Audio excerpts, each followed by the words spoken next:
Your life, it's a day and the world is waiting. Move along to the song, singing in your soul. Feel the beat, clap your hands, let it take control. All you need, all you want, are you ready to find your way? 'Cause every day is a new day, and everything's going your way. Jeste li upoznati sa svojim potrošačkim pravima? Pa nisam sve. Niste upoznati sa svim? Ne. Zato sam došla tu da se sve fino informira. Pa dosta korisnih informacija koje do danas nisam znala, na primjer o povratu robe i povratu novca. Vrlo lijepo je to sve organizirano i ljudi koji žele mogu se informirati o svojim pravima. Pa dobio sam informaciju koja mi je potrebna i mislim da su ovakvi događaji prijeko potrebni i da ih treba što više poticati.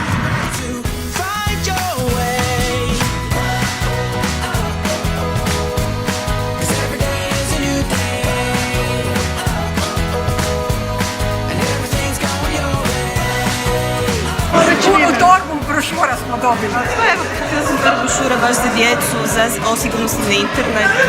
Pa super je zato što se može dosta naučiti, brošure su super napravljene, bar se za podsjetiti.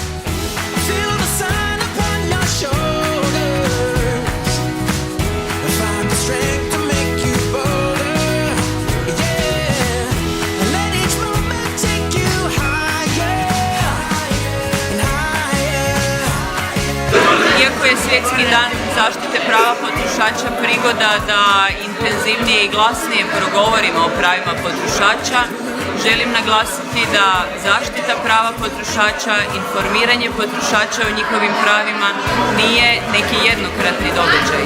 To je kontinuirana zadaća Ministarstva gospodarstva, zajedno u suradnji sa svim drugim tijelima, informirati potrošače, educirati ih, poučiti ih o alatima koji im stoje na raspolaganju za zaštitu njihovih prava, a isto tako koordinirati i druga državna tijela u aktivnom provođenju onoga što je zakonom propisano i predviđeno da štiti potrošače i osigurava njihov ravnopravan položaj na tržištu.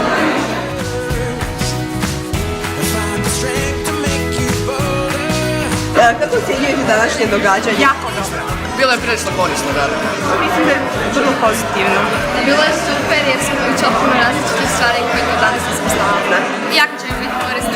Posjetili ste par štandova koji vam se štand čini najkorisniji? Ja sam se najviše zadržao na Hrvatskom institutu za financije. Od Ministarstva financija recimo, vezano uz krivotvorine i originale, kako razlikovati parfeme i obuću i tako, to je bilo zanimljivo.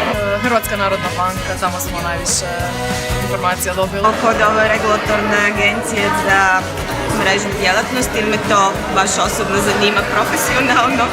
Evo, tu Ministarstvo gospodarstva pozdravljaju se ovo. Da, definitivno su oni bio najkorisniji. Jer su nas tu i usmjerili.